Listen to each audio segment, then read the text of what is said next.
ngaki mana ba tawdra ngasi imale bak kanghong chaidana ipa ipuna matama mada ningthau mi ga lai ona ding thau pale matam da phaja phaja thanama mayam do akhona madu da mitari ngai da adu da hen sa khona hona da bida dum chingda raga mama pana phaba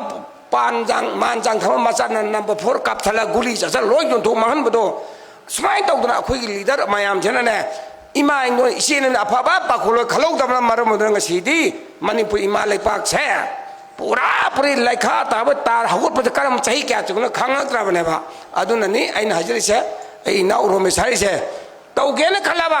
nipa thongna miang miut miang pa kholo miang seba se phachana tawrage laipa nga ko yargen khalagadi mala ani sinatra naw siju semae 상가버는 밑에 그냥 바지게 eng비우고 상가버는 밑에다 상가도 하행내서 하실래 맞담디 오자나 하실래서노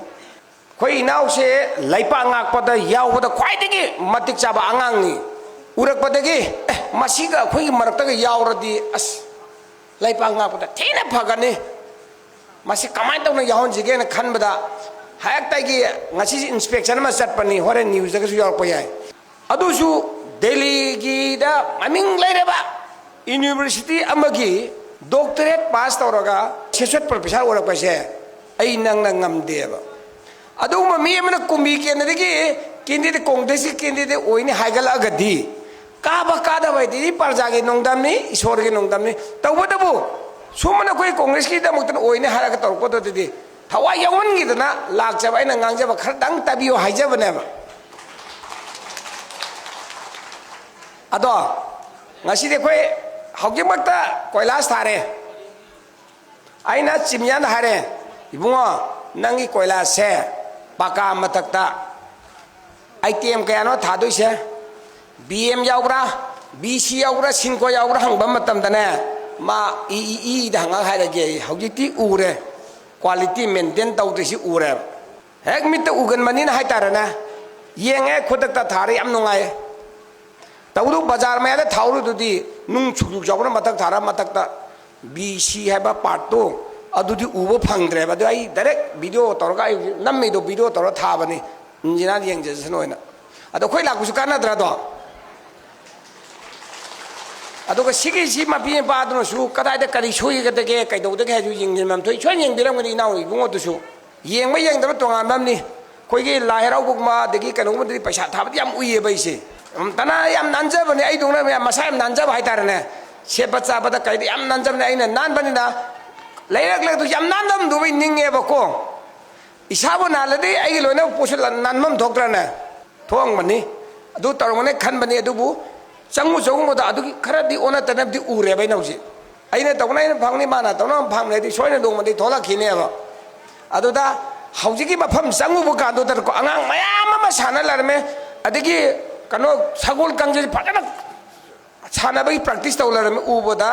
ojagi mathmana phorong modab do aiona phawdo no di madi atamna na thauningi sida tawrim do aigi engon pira parja kumbi praja nai bo dok pajan thaja piraka karama kendra sigi mingchat oyobo yaba kari to gudege hebse mama sana na khangmodo ngasi di ure isa mang inche ta thara onminare saptana khang yaujikse adubu hari se ai naw romesana hanjan tam da uram da basu yaidana adubune ene thaba ma tawda system hek tawraba ene yungi sagat bo egara sengmat ko ene system da bu salaba jum pa mo ju system na palaba ena kara khule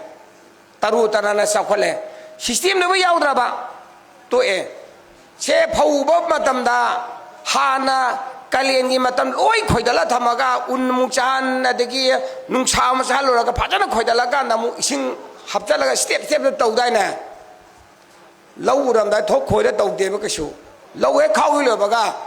chauri ku mai loi thado ga na phajana khoidala ga phajana nungsa sala chahala ba matungda ising thajala ga na lawdu prong la ga na tawba adugumna nungai fa ba ju system da leibani na na board ka ju system da lerame ba haujik se kumbi kendada ai mai maram namri da hajege ko karigino ibungo nang namo bole ke haridi nangi profession do thadoga nangna dok changna doctorate tawgi matam kayal darik ahin nungchoka na pa gibal darik ꯑꯗꯨꯒꯨꯝꯕ ꯅꯪꯅ ꯃꯔꯝ ꯑꯣꯏꯔꯒ ꯗꯣꯛꯇꯔꯁꯤꯡꯁꯤꯅ ꯃꯌꯥꯝ ꯑꯃ ꯑꯗꯒꯤ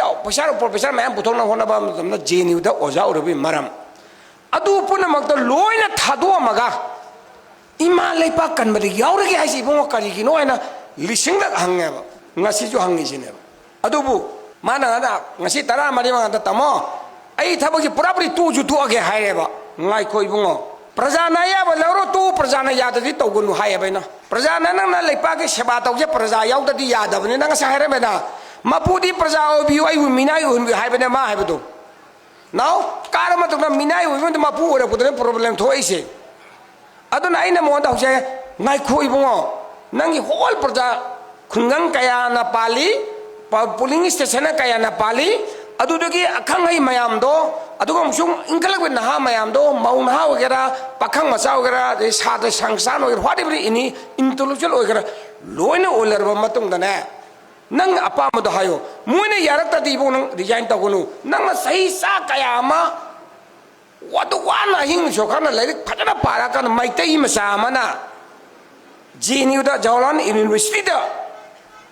मयांग मयाम मन like ताकपंग मै capacity दो मंगन मदी इबुंगो नुंगाई रोए सिना इने मोन हाइबसे करी गायगेसे खोजु इसे नत्राबा कुंभी प्रजाजु इसे नत्रा मगी कुंभी देगे अमा JNUदा ओजा ओये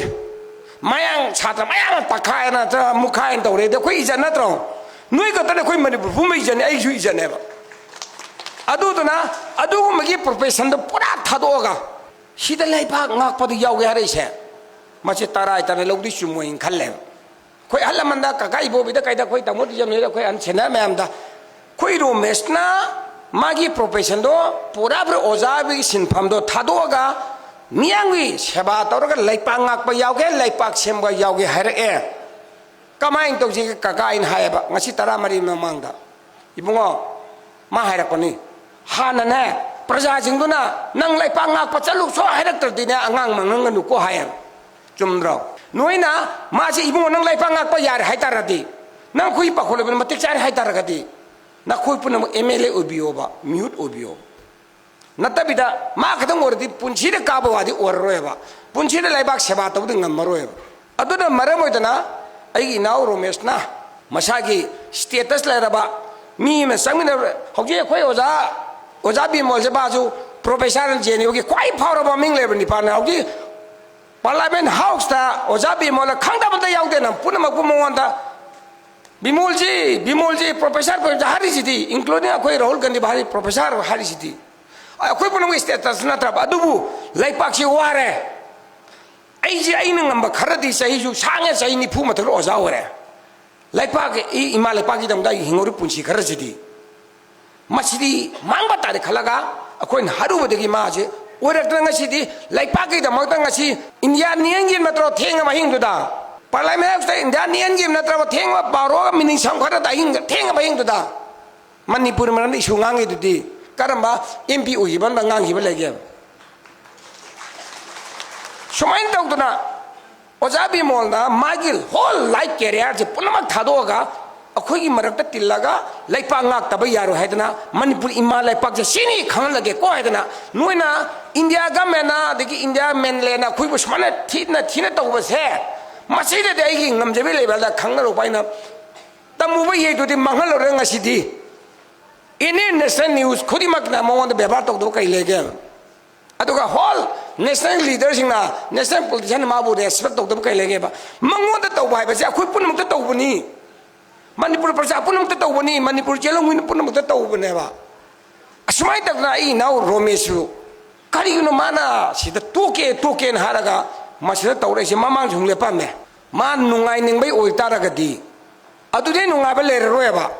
सी वान्स लेपुर बाहिं तुम यारोयबा आई साना फंगेबा इसाना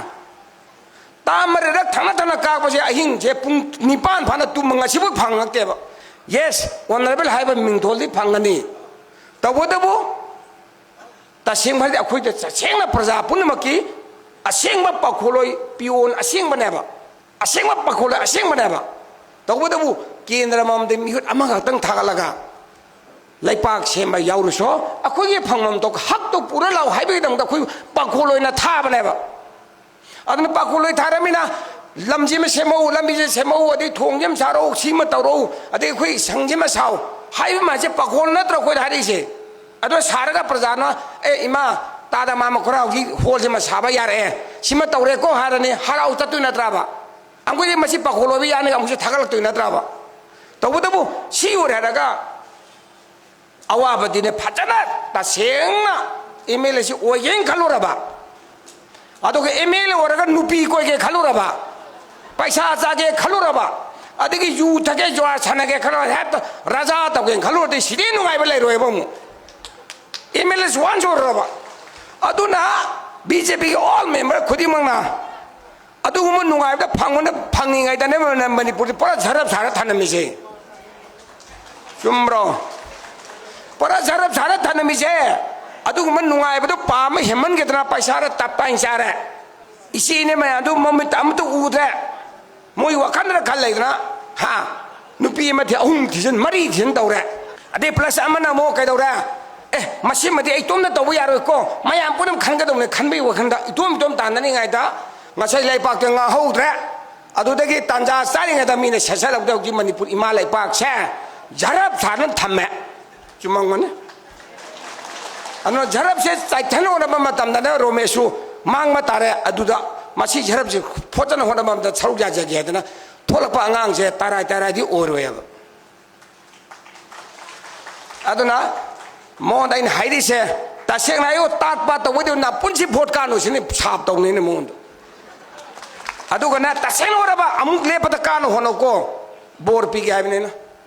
ngaki mana ba to wodi ngasi imale ba ka ngong jai da ipa ipu na matama ma da ning thau mi ga lai ona ding thau pa le matam da phata phata thanama mayam do akhona madu da mitari ngai da adu da hen sa khona hona da bida dum chingda raga mama pa na pha ba panjang manjang thama masan number 4 kap thala guli sa loi don to man bodo smai to na khoi leader mayam jena ne ima ino isine na pha ba pa kholo khalo da mar mo dang si di manipur ima lai pak se pura puri laikha ta ba tar hagut pa karam chahi kya chuna khanga tra bane ba aduna ni aina hajri se ai na uro me sai se to ge ne khala ba nipa thongna miang miut miang pa kholo miang sheba se phachana tawrage laipa nga ko yargen khalagadi nangonda nana khwaidigi mine pamdab lisa chade yaram tar maduhana thadobam daba na punchi chobada nana khali pandum sungbang bangoi mine pamdab lisa ram dinogonda lerangani adodo loktho sekjan shacharam boigara nupina katobon boigara ai dang pasha cham pam boigara natraga dan adi yam tanba mi boigara dagi concept lete boigara amadi laigene ba are budahana loktho gana mayang apamado yes si angang the soidana masi ma tawri phania bi concept mind le raba kandu da ne ba miyangi pakholoi mihut seba to phangdoi do adona maramodana aina hallamal larjon isine marom pang khai ki budhai jeng aina sahi tam do kullak ai tam mare thangna phangu bai experience haijaba do ko miyangi asengba pakholoi di ogen kal siren wa ba leramdre siren saba mai jo leramdre politics na khwai saba mai se mai khena thak chure na thok pon ngak ima ai ne ba mulum ta sel phagi ne mai ye poe adigi mai ma sai sa adu ngak tang sel doctor chalo ga ngak tai sa ne ba adu doctor chalo ga di mai du muthaki ne ba tabu tabu politics na sa ba mai di bung comedy dum sang la ba brain si dum phada da bu no tamoi seng na ne lai pa nga ge adu ga emile ma gi artha dok phara khang na tawen khala di ko masire sa ba mai le nam dre ba politician saba mai se laipa nga ko si pra mapi pa mo si sen saba mai le ramdre mama baju sadra ne ima ubira mani isana kari taro ka de isana chaudi phodi mana phe phade dum khalle mani sai khalle tro khandi breite ma khalang mani noi dum sale tra ba chmai to na laipa si nga ko de yaur ram ne na phajana nga ko yaur khalaga di dum sale ba aduna ni saba ngamadra ina mon hangido karimanga moy doi ta ding ngaling da disturb tawrunu praja mayang wahalunu nangi dangni me chimna phuna ba na chimna phuna ba tawra kani e dum haeba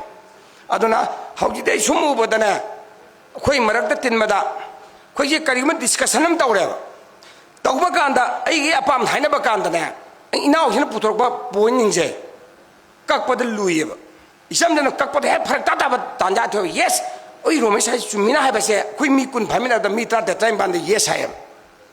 아도이디 마기 브렌자 거의 신나봐 야람드라 거의 트라데 군 마디 mga 밤마다 마나 거의 명 미팅 도고다 마나 시에람 도고 마다면 예스 거의 로메스 하이 마시 도고 야인 하나 거의 리졸루션 파스 도고 마디 mga 소리 거의 야우 한dak다 아도이디 마기 브렌자 거의 신나봐 야람드라바 하리진주 에밀 오라바 미니스로 까로 오라바 ngaktan ko phaminariसे koi danga se tara mane kuni mamangda mana delay thorbo matam da koi committee ma pham ai jumdani ko ai hek jumdani ko phamina ba ba ngangudani ko haise ai ening mud haina jaba kanda adubu inaw romesh thara ba mana thangalaba proposal do ai de ki chingne punama ai tamolo ken jawbone yes romesh thadi yaina hana loi khane amukta de ma trok se koi phaminase am toile phamina babung mo chelala phambase adoradi sum akhoi punam examine tawrini ko examine sum tawrini ko yain he masidi akhoi marak ta timada laipangak pada yarani khalak padagi ngasidi phanoka ai thabak chilasu ibung ai soidabi matam chana lakena khoi lakchari ne aina thengna koduni ko adu imai ben hena moina khangani anga one tinabo marum pang hena khangani khadrak tawi tawde tawdu khara pikta pikju khara laidi laru no chaksalu asing mo wari ni hajarise parja mayam da haini se nui candidate amne oi ma wang di gong tawlo da ai ke de khana dro adu bu aina haini na sakiram da ngai ko ai maram da hayo ke ba ai de ngang ne practical no je a congress na du bjp du am da haje de ko hiji reality de sa se ma bu noi gi kumbi kinda gi candidate ama puthok ba da bu wang ba khatni wali se quality da qualification kari award pa lege ba ang tayo na mi ama mo na puto nang chimato sa ba matamda mahan ga da bo mira loan da gi kari di concept di kari di jaga puno se thengna ge haya ba national discussion national tv discussion yawlim ni se koi pun nang yaw so yawlim na manipuri kano moi jenu gi representative ga mi ga dok chathi ga ba mi gi go sami tu sami ga ngang da ni ne won da ado di akhoi yaw gi le ba email do ngam ga trao paisa da lupa da sak phajar da bo chum thagaladi manipur chum sarap sabe injalak ta ne ba suma quality le ba qualifier ba matik charma gu le ba kindagi email ne matik chara ba khoi na puthok bada gat le ba mimu tauda dana ha adum mami yeng le dum chat le taradi noi ken le kha ta manipur yaw di na tra ba adu dana punamak ngasi lebire punamak na karima yare na isana yare na satisfaction oraba adu ide di ko hayeng punamak te gi ko khoi punam se we are all candidate ne khoi punamak se romesh ni haiba isa isa romesh ne khanbira kana mi sile ma thorap ka da ma an kandes ka dong kani paisa julu pam tingoi maram di ma kana no se okti meksam khang baure yinu gi assistant professor ma bole ko ba ju ke ne di mingcha na tro police constable bole pe habi du kana adagi a kori dozer driver bole pe habi du kana adagi se thika dharma bole habi du ka professor bole kana nahi chalega ta me kendra se professor le pe habi nahi chalai du ne trama adu pun mudu hunduwa ma ai paisa khara pire lupa khabe phane phiron khara le re khungo pura khara le re paisa khara tawre adra adu saladi kumbi ke na lai kha ta da manipur pun ma yaw ne ha se kau bi ke nu ha je ke dau ni da aduna ai kana ju ka ju kaim ha ja roi to bu competition nam de da ka le na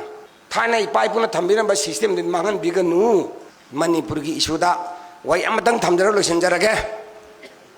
hau gi se manipur je punoi lo bel lora thamam na trai mai den ko na ma sila bon ja lagu bi je da vote bi do ri noi ba Munna खाना जी को अखोई वो मांगा लेबा तुम लेबा ता लेबा तो कारा मा पार्टी ना ना आई नाउ प्रेमचंद्र सु उपाय ले रमोय मान फनवा सिम सानिंग मा सु को आदगी फमो फमा लेपो लेबा तक थरा मन माजु उपाय छुने ले रमोय बा अदुरी काना ना तारे पार्टी तो नत्रा अखोई पुना मांगा बीजेपी पार्टी त कोई तुम ले मैं आम दो मोइना कयुमा मसिला ले हाइबोगदा कोई मोगी बीजेपी एमएलए पुना मना प्राइम मिनिस्टर न फंगन द्रेमने काइनो तान धोरै नि अदो द करी अदुमै हाइ मो एमएलए एम त थोला ग गारी तोय हाइबंग म छकीम त लगी पोते अइंगोन द ओरमो खंगदन ꯀꯔꯤ ꯑꯩꯈꯣꯏꯅ ꯂꯩꯄꯥꯛ ꯉꯥꯛꯄ ꯊꯣꯛꯂꯛꯑꯒ ꯅꯣꯏꯒꯤ ꯃꯤꯅꯥꯏꯕ ꯊꯣꯛꯂꯛꯄ꯭ꯔꯥ ꯍꯥ ꯅꯣꯏ ꯆꯣꯔꯣꯟ ꯄꯥꯏꯅ ꯊꯣꯛꯂꯛꯄ꯭ꯔꯥ ꯏꯃꯥ ꯂꯩꯄꯥꯛ ꯉꯥꯛꯀꯦ ꯍꯥꯏꯗꯅ ꯉꯁꯤ ꯑꯩꯈꯣꯏꯅ ꯄ꯭ꯔꯖꯥꯒꯤ ꯃꯍꯨꯠ ꯁꯤꯜꯂꯒ ꯊꯣꯛꯂꯛꯄꯅꯤ ꯏꯃꯥ ꯂꯩꯄꯥꯛ ꯉꯥꯛꯄꯒꯤꯗꯃꯛꯇ ꯑꯗꯨꯃꯥꯏꯅ ꯇꯧꯕ ꯌꯥꯕ꯭ꯔꯥ ꯅꯣ ꯁꯣꯔꯤ ꯈꯨꯗꯛꯇ ꯑꯩ ꯔꯤꯖꯥꯏꯟ ꯇꯧꯊꯣꯛ ꯇꯣꯛꯂꯝꯒꯅꯦꯕ ꯑꯗꯨꯒꯤ ꯁꯛꯇꯤ ꯒꯨꯟ ꯆꯦꯟꯗ꯭ꯔ ꯃꯃꯤꯠꯇꯨ ꯁꯨꯝ ꯍꯟꯖꯟ ꯍꯟꯖꯟ ꯊꯥꯒꯠꯂꯔꯗꯤ ꯁꯨꯝ ꯆꯤꯡꯗꯒꯤꯕ ꯅꯠꯇ꯭ꯔꯣ ꯄꯥꯏꯂꯔꯣꯏꯕ ꯑꯗꯨꯅ ꯉꯁꯤ ꯃꯅꯤꯄꯨꯔ ꯏꯃꯥ ꯂꯩꯄꯥꯛꯁꯦ ꯍꯥ ꯃꯇꯝꯗꯨꯗ ꯄ꯭ꯔꯥꯏꯝ ꯃꯤꯅꯤꯁꯇꯔꯅꯁꯤ ꯍꯥꯎꯁꯇ ꯔꯤꯖꯣꯂꯨꯁꯟ ꯂꯧꯁꯤ ꯀꯌꯥꯔꯛ ꯍꯥꯟꯅ ꯌꯥꯗ꯭ꯔꯦ ꯍꯟꯗꯛꯁꯨ ꯑꯩꯅ ꯑꯃꯨꯛ ꯍꯥꯏꯔꯦ ꯑꯩꯈꯣꯏꯒꯤ ꯁꯦꯟꯁꯁꯁꯦ ꯃꯁꯤꯟ ꯍꯦꯛ ꯆꯠꯊꯈꯤꯕ ꯇꯥꯔꯗꯤ ꯌꯦꯜꯂꯧꯃꯤ ꯄꯨꯝꯅꯃꯛꯁꯦ ꯂꯩꯈꯥꯇ ꯃꯥꯡꯈ꯭ꯔꯅꯤ ꯑꯗꯨꯅ ꯁꯦꯟꯁꯁꯁꯦ ꯇꯧꯗ꯭ꯔꯤꯉꯩꯗ ꯍꯥꯟꯅ IDPꯁꯤꯡ ꯀꯨꯝꯃꯤ ꯀꯦꯟꯗ꯭ꯔꯁꯨ ꯇꯞꯇꯥꯏ ꯁꯣꯏ ꯅꯠꯇ꯭ꯔꯣ ꯆꯪꯕ ꯌꯥꯗ꯭ꯔꯣ ꯍꯧꯖꯤꯛ ꯄꯩ ꯃꯥꯡꯉꯤꯕꯗ ꯑꯩꯈꯣꯏ ꯀꯦꯟꯗ꯭ꯔ ꯆꯞ ꯃꯥꯟꯅꯩ ꯍꯧꯖꯤꯛꯁꯦ ꯑꯗꯨꯗꯨꯅ ꯑꯗꯨꯒꯨꯝꯕ ꯃꯌꯥꯝꯗꯣ ꯆꯪꯉꯕ ꯀꯥꯟꯗ ꯑꯗꯒꯤ ꯑꯃꯨꯛ ꯃꯣꯏꯅ ꯁꯣꯝꯗ ꯇꯝꯄꯥꯛꯇ ꯇꯥꯔꯕ ꯀꯥꯟꯗ ꯑꯗꯨꯒꯤ NRC ꯆꯠꯅꯔꯕ ꯃꯇꯨꯡꯗ ꯍꯥꯏꯔꯤꯕ ꯃꯌꯥꯝ ꯃꯤꯇꯣꯞꯁꯦ ꯈꯟꯗꯣꯛꯄ ꯀꯝꯄ꯭ꯂꯤꯠ ꯂꯣꯏꯔꯕ ꯀꯥꯟꯗ ꯁꯦꯟꯁꯁꯁꯨ ꯇꯧꯕꯤꯌꯨ ꯍꯥꯏꯕꯅ ꯁꯦꯟꯁꯁ ꯇꯧꯕ ꯍꯥꯏꯗꯤ ꯀꯩꯅꯣ ꯃꯤꯀꯣꯛ ꯊꯤꯕ ꯑꯩꯈꯣꯏ ꯏꯃꯨꯡꯗ ꯃꯤ ꯑꯁꯨꯛ ꯂꯩ ꯃꯤꯁꯦ ꯀꯗꯥꯏꯗꯩ ꯀꯃꯥꯏꯅ ꯂꯥꯛꯄꯅꯣ ꯂꯣꯏ ꯈꯪꯗꯣꯛꯄ ꯂꯣꯏꯔꯀꯥꯟꯗ ꯑꯗꯨꯗ ꯍꯦꯛ ꯆꯟꯈ꯭ꯔꯗꯤ ꯃꯗꯣ ꯌꯦꯜꯍꯧꯃꯤ ꯑꯣꯏꯈ꯭ꯔꯗꯕꯅꯦꯕ ꯑꯗꯨꯗꯤ ꯒ꯭ꯌꯥꯟ ꯃꯦꯟ ꯇꯥꯗꯕ ꯃꯌꯥꯝꯗꯣ ꯂꯣꯏ ꯑꯣꯏꯁꯟꯈ꯭ꯔꯒꯗꯤ ꯑꯩꯈꯣꯏꯁꯦ ꯇꯥꯟꯊꯣꯔꯛꯑꯅꯦꯕ ꯑꯗꯨꯅ ꯍꯥꯎꯁꯇ ꯋꯥꯔꯦꯞ ꯂꯧꯁꯤ ꯍꯥꯏꯕ ꯀꯥꯟꯗ ꯑꯩꯈꯣꯏ ꯀꯦꯟꯗ꯭ꯔꯁꯤꯒꯤ ꯃ꯭ꯌꯨꯠꯇꯣ ꯂꯧꯁꯤ ꯍꯥꯏꯔꯛꯇꯦꯕ ꯁꯤꯒꯤ ꯀꯦꯟꯗ꯭ꯔꯁꯤ ꯃ꯭ꯌꯨꯠꯇꯣ ꯍꯥꯏꯔꯛꯇꯦꯕ ꯑꯗꯨꯗꯤ ꯁꯦꯟꯁꯁꯇꯣ ꯌꯥꯏ ꯍꯥꯏꯕꯒ ꯆꯞ ꯃꯥꯟꯅꯗ꯭ꯔꯕ ꯏꯃꯥ ꯂꯩꯕꯥꯛ ꯃꯨꯠꯇꯕꯗ ꯑꯩꯈꯣꯏ ꯀꯦꯟꯗ꯭ꯔ ꯌꯥꯎꯔꯕ ꯌꯥꯎꯗꯕ ꯅꯣꯏꯅ ꯈꯜꯂꯣ ꯑꯗ ꯐꯖꯅ ꯑꯗꯨꯁꯨ ꯑꯦꯄ꯭ꯔꯣꯕꯦꯁꯟ ꯅꯨꯃꯤꯠꯇꯅꯤ ꯃꯔꯝꯗꯤ ꯑꯣꯅꯔꯦꯕꯜ ꯆꯤꯐ ꯃꯤꯅꯤꯁꯇꯔꯒꯤ ꯃꯄꯥꯡꯒꯜꯗꯣ ꯃꯣꯏꯅ ꯑꯃꯠꯇ ꯍꯥꯞꯄꯛꯇꯦꯕ ꯌꯦꯁ ꯑꯣꯅꯔꯦꯕꯜ ꯂꯤꯗꯔ ꯆꯤꯐ ꯃꯤꯅꯤꯁꯇꯔ ꯃꯁꯤ ꯂꯧꯁꯦꯅ ꯄꯨꯂꯞ ꯍꯧꯒꯠꯂꯛꯑꯣꯕ ꯑꯗꯨꯃꯥꯏꯅ ꯊꯧꯅꯥ ꯂꯩꯗꯣꯏ ꯅꯠꯇ꯭रो ꯃꯇꯣꯝꯗ ꯀꯔꯤ ꯎꯄꯥꯏ ꯂꯩꯅꯤ ꯊꯧꯅꯥ ꯂꯩꯇꯕꯅꯤꯅ ꯑꯗꯨꯝ ꯑꯩꯅ ꯉꯥ ꯇꯣꯛꯑꯕ ꯇꯥꯕ ꯅꯠꯇ꯭ꯔ ꯎꯄꯥꯏ ꯂꯩꯈꯤꯗ꯭ꯔꯦ ꯑꯗꯨꯗꯤ ꯑꯩꯅ ꯅꯤꯡꯊꯧ ꯍꯦꯛꯇꯗꯤ ꯑꯩꯒꯤ ꯂꯩꯃꯤꯟꯅꯕ ꯃꯌꯥꯝꯗꯣ ꯊꯧꯅꯥꯗ ꯀꯔꯤ ꯅꯤꯡꯊꯧ ꯑꯗꯨꯝ ꯇꯣꯏ ꯇꯥꯕꯅꯦꯕ ꯁꯒꯣꯏ ꯁꯥꯔ ꯂꯦꯞꯄꯗꯤ ꯑꯩꯈꯣꯏ ꯄꯨꯝꯅꯃꯛ ꯂꯦꯞꯄꯦ ꯆꯨꯝꯃꯗꯤ ꯌꯥꯔꯦꯅ ꯍꯥꯏꯔꯛꯀꯗꯧ ꯅꯠꯇ꯭ꯔꯕ ꯍꯥꯏꯔꯛꯈꯤꯗ꯭ꯔꯕꯅꯦꯕ ꯑꯗꯨꯅ ꯆꯦꯛꯁꯤꯟꯕ ꯃꯇꯝ ꯑꯣꯏꯔꯦ ꯁꯤꯒꯤ ꯃꯇꯝꯁꯤꯗ ꯄꯩꯁꯥꯗ ꯂꯨꯄꯥꯗꯀꯣ ꯍꯦꯛ ꯃꯤꯅ ꯂꯩꯕꯁꯦ ꯍꯧꯖꯤꯛ ꯂꯥꯛꯄ ꯍꯧꯔꯕꯅꯤ ꯄꯩꯁꯥꯗꯤ ꯅꯝꯊꯤꯅ ꯄꯥꯏꯅꯔꯝꯃꯅꯤ ꯄꯩꯁꯥ ꯄꯥꯏꯕ ꯉꯥꯛꯇꯁꯨ ꯚꯣꯠ ꯊꯣꯛꯂꯛꯄꯁꯨ ꯌꯥꯏ ꯀꯩꯒꯨꯝꯕ ꯇꯧꯔꯛꯑꯒꯗꯤꯅꯦ ꯑꯣ ꯂꯣꯏꯔꯦꯀꯣ ꯄꯩꯁꯥꯗꯨ ꯂꯨꯄꯥ ꯏꯃꯥ ꯃꯔꯨ ꯑꯣꯏꯅꯅꯦ ꯂꯨꯄꯥ 2,400 2,500 ꯗꯦꯗꯦ ꯉꯧꯕꯅꯤ ꯏꯃꯥ ꯏꯕꯦꯜ ꯄꯨꯝꯅꯃꯛ ꯇꯨꯡꯒꯤ ꯏꯁꯨꯒꯤ ꯈꯜꯂꯒꯅꯦ ꯉꯁꯤ ꯑꯩꯈꯣꯏꯅ ꯋꯥꯔꯤꯁꯦ ꯇꯨꯡꯒꯤ ꯏꯁꯨꯒꯤ ꯈꯜꯍꯧꯗꯕꯅꯤ ꯉꯁꯤ ꯋꯥꯔꯤꯕꯅꯤ ꯑꯩꯈꯣꯏꯅ ꯑꯐꯕ ꯀꯦꯟꯗꯤꯗꯦꯠ ꯑꯐꯕ MLA ꯈꯜꯍꯧꯗꯦ ꯉꯁꯤ ꯑꯩꯈꯣꯏ ꯇꯣꯏꯔꯤꯕ ꯅꯠꯇ꯭ꯔꯕ ꯑꯗꯨꯅ ꯏꯁꯥꯅ ꯐꯔꯕ ꯐꯠꯇꯦ ꯈꯪꯕꯗꯣ ꯁꯨꯝ ꯍꯟꯖꯟ ꯅꯣꯏꯅ ꯊꯥꯖꯜ ꯂꯩꯇꯥꯔꯗꯤ ꯅꯣꯏꯅ ꯃꯔꯝ ꯑꯣꯏꯔꯀꯥꯟꯗ ꯂꯩꯄꯥꯛ ꯇꯨꯝꯕꯗ ꯌꯥꯎꯔꯛꯀꯅꯤ ꯑꯗꯨꯅꯗꯤ ꯄꯩꯁꯥꯗ ꯂꯨꯄꯥꯗ ꯒꯟ ꯀꯜꯆꯔꯗ ꯀꯔꯤꯗ ꯁꯥꯒꯩꯗ ꯅꯠꯇꯗ ꯚꯣꯠ ꯊꯥꯗꯕꯤꯒꯦ ꯁꯤꯗꯗꯤ ꯈꯟꯕꯤꯅꯨ ꯍꯥꯏꯕꯁꯦ ꯍꯥꯏꯖꯔꯒꯅꯦ ꯏꯅꯥꯎꯁꯦ ꯑꯃꯨꯛꯇꯪ ꯈꯟꯕꯤꯔ ꯁ꯭ꯋꯥꯏ ꯂꯣꯏꯁꯟ ꯊꯦꯡꯛ